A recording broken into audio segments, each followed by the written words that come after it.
Gandhi's Passion: The Life and Legacy of Mahatma Gandhi by Stanley Wolpert. Chapter 11: Cotton Spinning. But communal killing, looting and burning of mosques and temples continued. Surely there are sane Hindus and sane Mussalmans enough, Gandhi cried out, appealing to both sides to adjust their differences and forget past wrongs. Yet that hope proved an illusion, as premeditated murder continued to break each bridge of Hindu-Muslim unity. Gandhi sought in vain to rebuild. In mid-September of 1924, he left his ashram and went by train to Delhi to live with outgoing Congress President Muhammad Ali in preparation for assuming the reins of Congress power. 2 days after he moved into Muhammad Ali's home, however, news of a terrible communal riot and massacre reached them from Kohat in the northwest frontier province. Sarojini Naidu reported that more than 100 Hindus and Muslims were dead or dying in that frontier town, where every tribal slept with his rifle. I passed 2 nights in restlessness and pain, Gandhi wrote. On Wednesday I knew the remedy. I must do penance. He decided to fast for 21 days. He had not consulted his Muslim host, however, and Muhammad Ali feared that if his guest was not strong enough to survive 3 weeks without food, Hindu-Muslim unity, which Gandhi hoped to restore by this fast, might break down entirely. Gandhi survived, but unity was not restored. An exodus of thousands of terrified Hindus from Kohat to Rawalpindi began that dark day and continued for the remainder of the year. At the Balgaum Congress, President-elect Gandhi addressed his brothers and sisters, first in Hindi, then in English. He had accepted the burden of the honor of presiding over Congress for the next year only after much misgiving. The passive non-violence of helplessness was at the heart of the failed movement of the last few years. The result was an eruption of intolerance rather than the boycott of violence. Now he appealed for enlightened non-violence and resourcefulness, continued national boycott of foreign cloth and the universal use throughout India of the spinning wheel. Hindu-Muslim unity is not less important than the spinning wheel. It is the breath of our life. Finally, he spoke of the need to eliminate untouchability as a penance that caste Hindus owe to Hinduism and to themselves. He would soon turn the full intensity of his passionate yogic focus upon that ancient Hindu prejudice. As President of Congress, Gandhi toured India in 1925, speaking everywhere about the importance of spinning, urging every member of his party to contribute 2,000 yards per month of his own hand-spun cotton or to pay someone to spin that amount for him. Annie Besant tried but complained that she could never spin so much. Nehru did for a while but preferred to read and write, especially when in jail. Gandhi knew that many of his colleagues considered his insistence on so much hand-spun cotton quite mad, but he argued that if every Indian spun, no matter how little each day, the spinning wheel would unite the nation as nothing else could. He also noted its real economic value as well as its therapeutic utility. He was less sanguine, however, about its efficacy in restoring Hindu-Muslim unity, as communal breakdowns continued along the frontier and throughout the land. Of Hindu-Muslim unity, he reported at a public meeting in Madras. The more you try to undo the tangle, the more knotty it becomes. And a wise spinner leaves his tangle aside for the moment when he has lost his temper. For Gandhi, the Hindu-Muslim question had become a hopeless tangle, but he urged Indians not to lose faith and to be loving to one another, remembering that the same divine spirit inhabits whether it is the Hindu body or Muslim body. But the days of Khilafat cooperation were over, and his brothers, Shaukat and Muhammad Ali, no longer viewed the causes of communal riots, whether in Kohat or Lucknow, from the Mahatma's perspective, nor did they really trust him anymore. So Gandhi turned back to Hinduism, not merely for the comfort he naturally found among his own soulmates, but to help reform its darkness and darkest practices. So long as we have not rid Hinduism of the stain of untouchability, it is impossible to achieve real Hindu-Muslim unity, he urged. Very thoughtful Muslim friends had frankly told him that they could have very little regard for a faith that so demeaned millions of its members. At Wycombe in Travancore state on the Malabar coast of South India, a satyagraha struggle had been launched more than a year before to open to untouchables a public road that passed close to a Hindu temple. Gandhi had been 2 weeks soon after his operation to join that struggle, but had kept in touch with its imprisoned leaders, and he now resolved to visit them. In my opinion, untouchability is a blot upon humanity and therefore upon Hinduism. It cannot stand the test of reason. It is in conflict with the fundamental precepts of Hinduism, he told a cheering public meeting at Wycombe on March 10, 1925. The next day, Gandhi addressed some 50 satyagrahis in their Wycombe ashram, advising them of what to expect on the long road ahead. We are endeavoring to rid Hinduism of its greatest blot. The prejudice we have to fight against is age-long prejudice. He urged them to be sanitary, frugal, and punctual, and to spin every day. We have become lazy as a nation. We have lost the time sense. Selfishness dominates our action. There is mutual jealousy amongst the tallest of us. We are uncharitable to one another. He was thus teaching them much more than how to open a road. He was sharing the wisdom he had acquired so painfully in many an arduous struggle.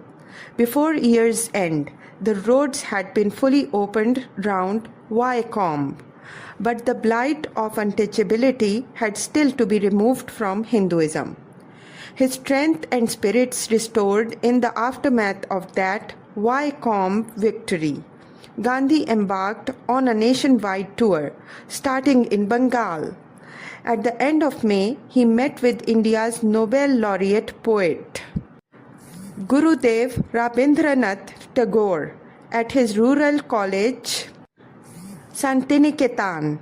They spent 3 days together in talks, which proved so disheartening to Gandhi that none of them is reported in his collected works, which contain virtually every other speech, interview, verbatim discussion, and letter written by or to him that year.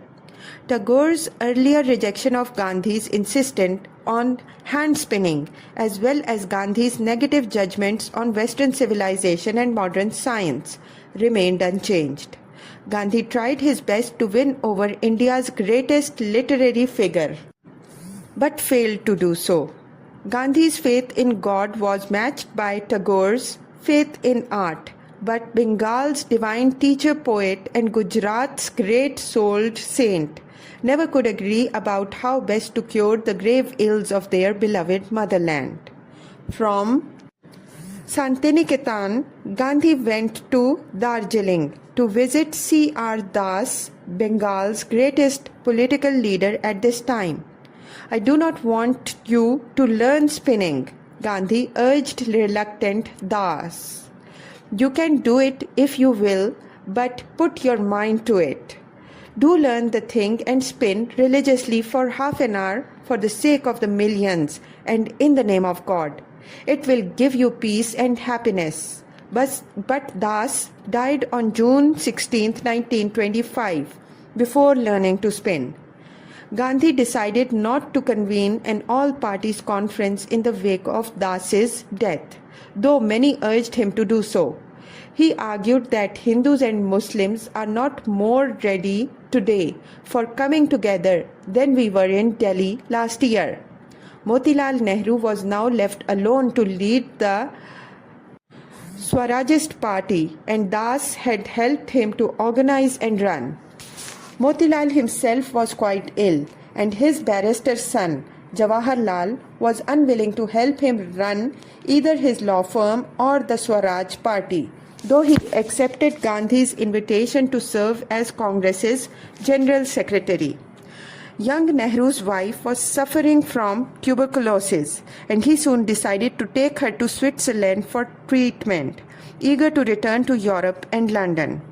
Gandhi had a more permanently alienated son of his own, Harilal, a Muslim shareholder in the stores company of which Harilal became a director, hired a lawyer to try to no avail to locate him and reclaim the money invested in the shares. The lawyer appealed to Gandhi for help. I do indeed happen to be the father of Harilal M. Gandhi, Gandhi replied, disclaiming, however, all responsibility, moral or otherwise, for the doings of even those who are nearest and dearest to me, except those wherein they act with me or I permit them to act in my name. I alone know my sorrows and my troubles in the course of the eternal duel going on within me, and which admits of no truths. Even my Swaraj activity has a bearing on that duel. It is for the supreme satisfaction of my soul that I engage in it. This is selfishness, double distilled, said a friend once to me. I quickly agreed with him. Rarely did Gandhi more frankly or poignantly reveal his innermost passionate pain, the eternal duel in his heart, triggered by Harilal's tragic fall. I do not know Harilal's affair. The wounded father wrote on being told of his son's bankrupt business ventures. He meets me occasionally, but I never pry. I do not know how his affairs stand at present, except that they are in a bad way. There is much in Harilal's life that I dislike. He knows that, but I love him in spite of his faults. The bosom of a father will take him in as soon as he seeks entrance. Britain's Tory party was returned to power before the end of 1925, bringing Stanley Baldwin to 10 Downing Street and devout Christian Viceroy Lord Irwin to Calcutta on the eve of that city's innermost bloody communal rioting in decades. Baldwin's arch-conservative Secretary of State for India, Lord Birkenhead, appointed even 7 Englishmen to a statutory commission early in 1927 to devise the next stage of constitutional reforms for India. Without a single Indian member, that commission, chaired by Sir John Simon, roused universal opposition, with every Indian party, Congress and Muslim League vowing to boycott all of its hearings. Birkenhead's arrogance almost sufficed to untangle Hindu-Muslim differences, briefly being Congress and the League to the brink of what had been their heyday of cooperation at Lucknow in 1916. Gandhi's reaction to Britain's electoral shift to the right and to Birkenhead's racist intransigence was, however, to withdraw again from the political front-line position he had taken up only after grave hesitation. After turning over his Congress presidency to Sarojini Naidu in December 1925, Gandhi announced his decision to retire for a full year to his ashram to devote himself to spinning, writing, and the needs of his ashram family. He no longer believed in the efficacy of parliamentary commissions, whether English or Indian, to resolve India's deep-rooted conflicts and painful problems. He needed no Simon Commission to tell him what to do, no narrow-minded racist British trustees like Birkenhead, who held India in bondage for their own benefit. He knew the way out, but he was also acutely conscious of just how painful a road it would be for his army of barefoot pilgrims to follow. Instead of steaming off to London, as he had 2 decades earlier from South Africa, to plead with prideful, overfed lords on behalf of his starving naked children, Gandhi turned back to his ashram, passionately spinning, weaving, reconstructing, planting seeds for a better future, and working to mend every heart and soul there in the hopes of tapping into the eternal faith of Indian civilization. Not every English aristocrat agreed, of course, with Birkenhead's myopic views of India and its leaders. Many of Britain's best and brightest sons and daughters now looked to Gandhi as much more than the former president of a distant nationalist party. Madeline Slade, the brilliant daughter of British Admiral Slade, learned from her friend Romain Rolland when she visited his Swiss chateau in 1924 that Gandhi is an other Christ. Rolland's brief but compelling appreciation, Mahatma Gandhi, first published in French, won many new Gandhian admirers throughout Western Europe at this time. None was more devoted than Miss Slade, however. Gandhi's sister, Behan, disciple, soon joined his ashram, reborn and renamed by him Meera Behan. She learned to spin cotton and weave, remaining one of his most beloved followers and serving her dear master, Mahatma, faithfully, tirelessly, as a bridge between West and East. Though Meera became his most famous and politically helpful Western follower, she was not, of course, the only European woman lured by his saintly reputation and growing international fame to join the ashram. Helene Hausting, a German singer whom Gandhi named his sparrow, also came to join his busy ashram in 1926. Poor Sparrow fell ill, however, and thus felt obliged to fly home in less than a year. Gandhi reprimanded her for so swiftly losing mental equanimity and hugging her disease rather than warding it off, as Meera so resolutely did every time she fell victim to malaria, dysentery, or ennui. Gandhi regarded every disease as a result of some conscious or unconscious sin or breaches of nature's laws. He was keenly conscious at this time of what he confessed to be an eternal duel within his passionate nature, a curious mixture of Jekyll and Hyde. Prayer remained Gandhi's first line of defense, though he continued to experiment with dietary means of warding off evil attacks, mental as well as physical. If you give up salt and ghee, he advised wealthy friends and patron G.D. Birla, it will certainly help you in cooling down your passions. It is essential to give up spices as well as pan and the like. One cannot subdue one's sex and allied passions merely with a restricted diet. Absolute cessation of desire comes only after revelation of the Supreme. Gandhi often spoke of the virtues of austerity, urging all of his children and friends to abstain from sex, arguing that it was easier to practice brahmacharya, sexual abstinence, than strict restraint of the palate. His most devout disciples like Vinoba Bhave and Meera Behan never married, but most ashramites did. Austere marriage ceremonies with no gifts, jewels, or followers were performed at the ashram, with Gandhi invariably urging sexual self-restraint upon each of the couples. By focusing his energy on his ashram family and hand-spinning labors, Gandhi hoped to create an ideal community that would serve as an example to all of India and to the rest of the world of the virtues of a harmonious society built on principles of truth and love.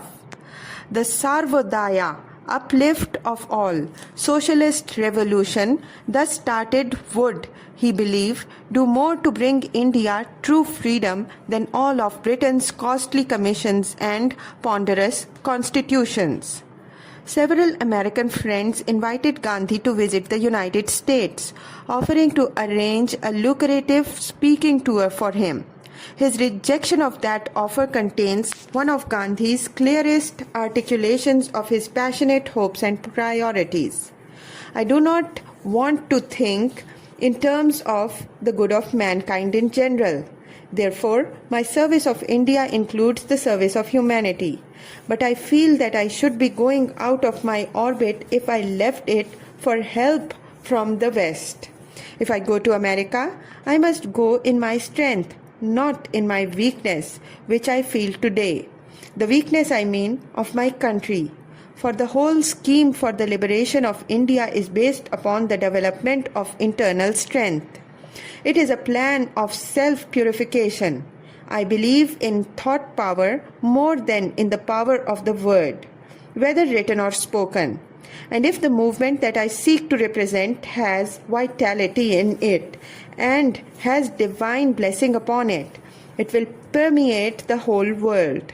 I must patiently plod in India until I see my way clear for going outside the Indian border. He subsequently told an American visitor to his ashram, "My message to America is simply the hum of this spinning wheel. It is to me substitute for gunpowder, for it brings the message of self-reliance and hope to the millions of India." A century ago, every cottage was able to replenish its resources by means of the spinning wheel. But now, it has all but died away.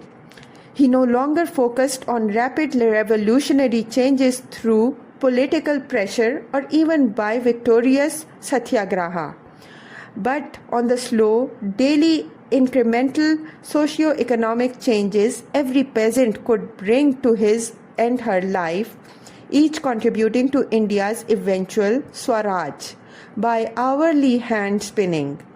"The mother is groaning under poverty," Gandhi continued, explaining why he felt compelled so passionately to shift his focus from the world and national scene to the poorest peasant's household.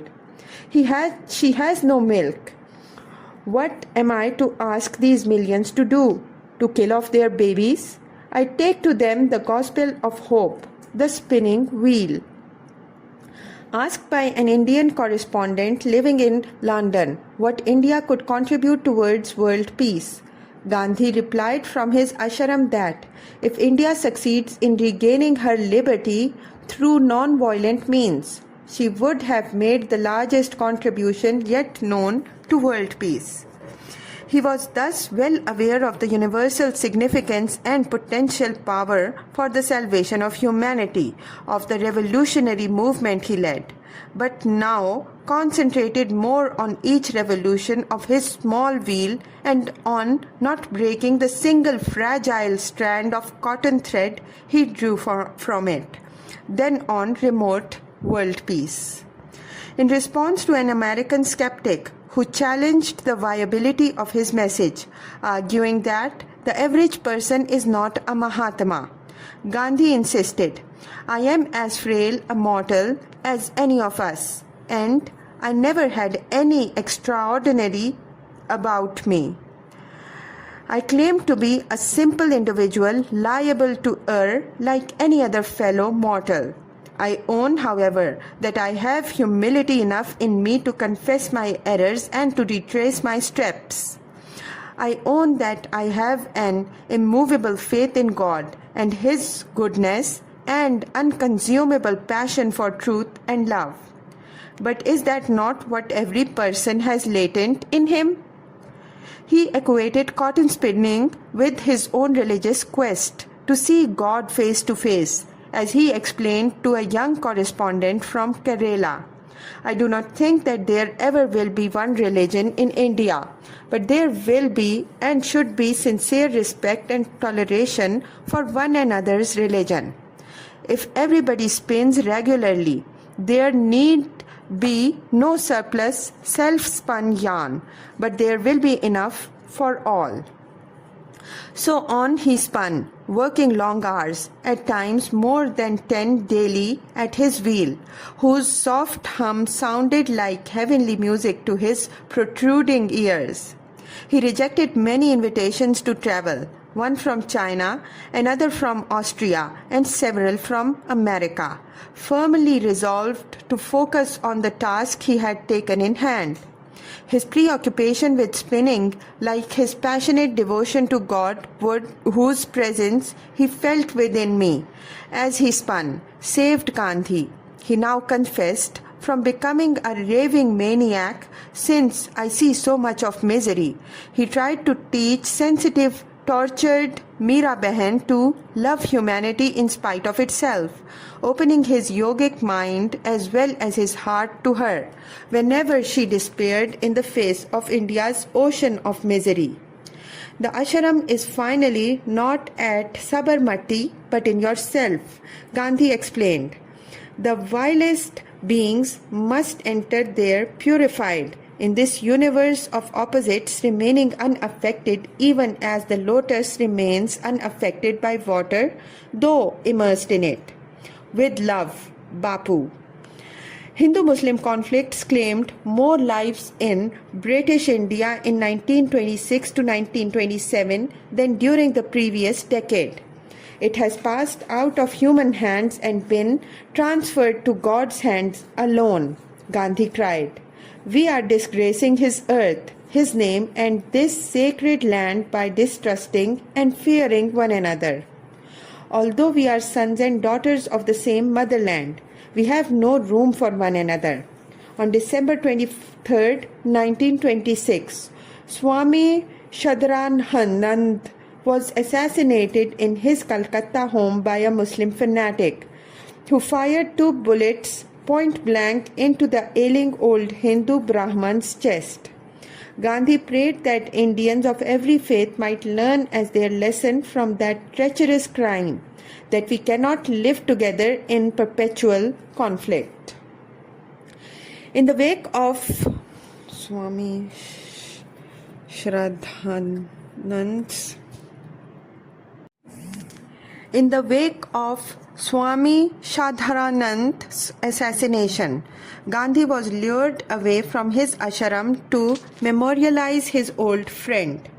The Swami's Hindu devotees, many belonging to the Arya Samaj and studying Vedic scripture that promised a return for India to its mythical golden age, when divine Raja Rama supposedly ruled over Ayodhya, now hailed Gandhi as their Mahatma, believing him to be like Rama, an earthly emanation, avatara of Lord Vishnu. Gandhi's blood pressure rose alarmingly.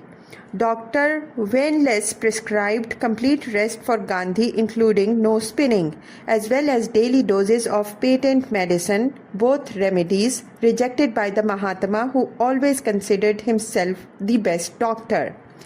He may have suffered a mild heart attack, which Mahadev Desai called apoplexy, but other than rest, it went virtually untreated. I had my own illusions and I overworked myself, for which God has laid me down low. Gandhi wrote, seeking to comfort another sick friend.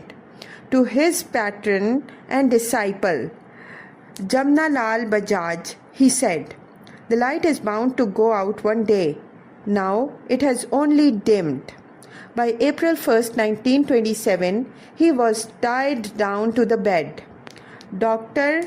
Jivaraj Mehta persuaded his stubborn friend to accept his invitation to recuperate in a cooler, calmer climate in the Nandi Hills near Bangalore, where he could indulge in light reading and finish writing his autobiography.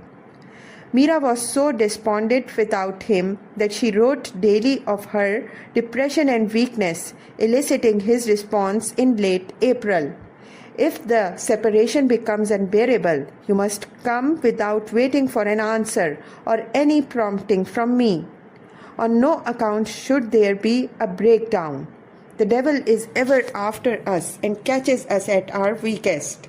He found me weak and wanting and trapped me. Your fast, therefore, does not worry me. You must develop iron nerves. It is necessary for our work. God be with you. Gandhi left his sick bed to open the national khadi, hand-spun and hand-woven cloth exhibition in Bangalore on July 3, 1927. I stand before you as a self-chosen representative of the dumb, semi-starved millions of India.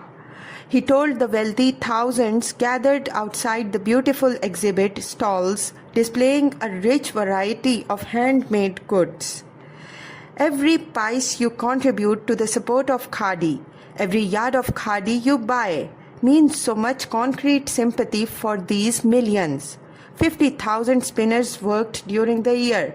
These spinners, before they took to hand spinning, had not other earnings or occupation.